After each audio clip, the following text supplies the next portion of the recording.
Pendidikan emosi dalam Al-Quran merupakan ajaran yang menekankan pentingnya mengelola dan mengekspresikan perasaan secara seimbang dan sesuai dengan nilai-nilai Islam.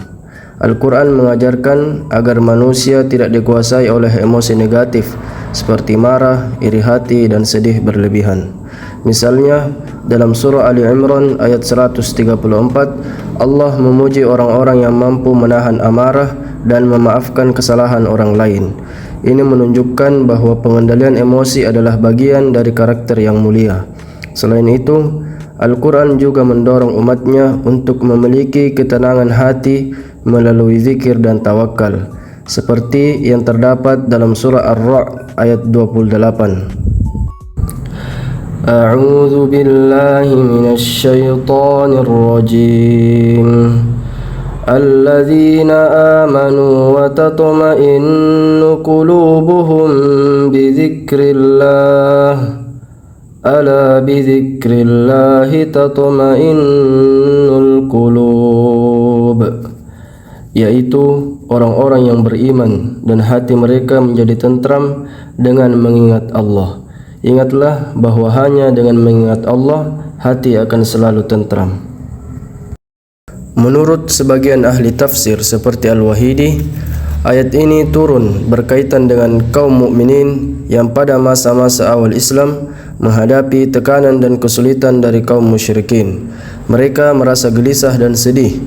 Maka Allah menurunkan ayat ini untuk menghibur dan menguatkan hati mereka bahwa ketenangan sejati hanya bisa diraih dengan mengingat Allah, bukan dengan kekayaan atau kekuasaan dunia.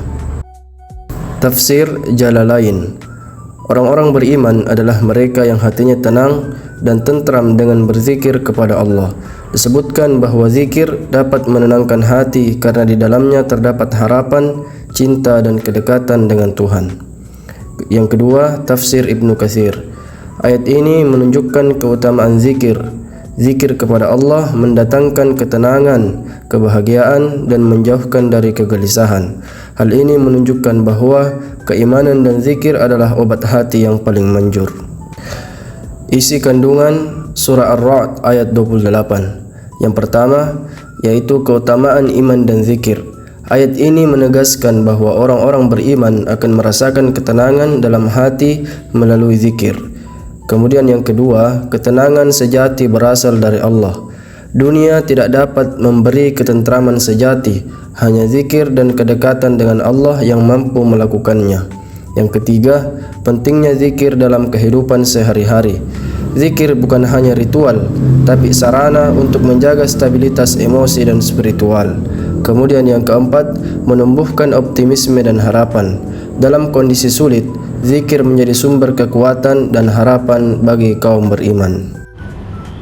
Nah baik, adapun dalam Al-Quran surah Asy-Syu'ara ayat 48 yang berbunyi Rabbi Musa wa Harun, artinya Tuhan Musa dan Harun. Adapun asbabun nuzul, namun konteksnya jelas dalam kisah Nabi Musa menghadapi para penyihir Fir'aun. Poin yang pertama, Fir'aun menyuruh para penyihir untuk melawan Nabi Musa.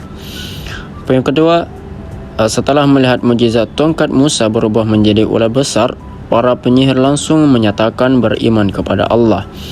Dan poin yang ketiga, mereka menegaskan bahawa yang mereka maksud dengan Tuhan seluruh alam adalah Tuhan Musa dan Harun, supaya tidak ada keraguan bahawa mereka menolak ketuhanan Fir'aun. Tafsir dari Ibnu Katsir, para penyihir dengan tegas menyebut Tuhan Musa dan Harun untuk menjelaskan bahawa mereka tidak sedang berbicara tentang Tuhan lain atau kekuatan gaib selain Allah. Ini juga sebagai perlawanan langsung terhadap Fir'aun yang selama ini mengaku sebagai Tuhan. Adapun tafsir dari Al-Muyassar, dengan menyebut Tuhan Musa dan Harun, para penyihir secara terang-terangan menunjukkan keberpihakan mereka kepada Nabi Musa, bukan lagi kepada Fir'aun.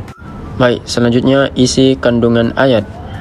Yang pertama, pertanyaan tauhid yang tegas. Frasa ini adalah penegasan iman mereka hanya kepada Allah, bukan kepada Fir'aun atau selainnya. Yang kedua, penolakan terhadap kesyirikan. Dengan menyebut nama Musa dan Harun, mereka menolak secara terang-terangan kepercayaan Fir'aun sebagai Tuhan. Yang ketiga, keberanian dalam kebenaran. Para penyihir berani menyatakan iman miskin pun tahu mereka akan menghadapi ancaman dari Fir'aun. Dan yang keempat, hadiah bisa datang secara mendadak. Mereka yang tadinya menentang kebenaran langsung menerima iman ketika bukti kebenaran datang.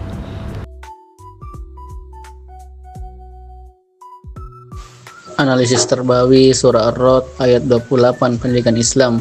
Nilai keimanan ayat ini menegaskan bahwa ketenangan hati adalah milik orang-orang yang beriman. Keimanan adalah dasar utama bagi seorang muslim dalam meraih kebahagiaan batin.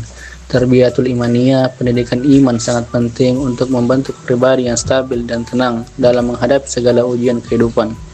2. Pentingnya zikir, mengingat Allah Subhanahu wa taala.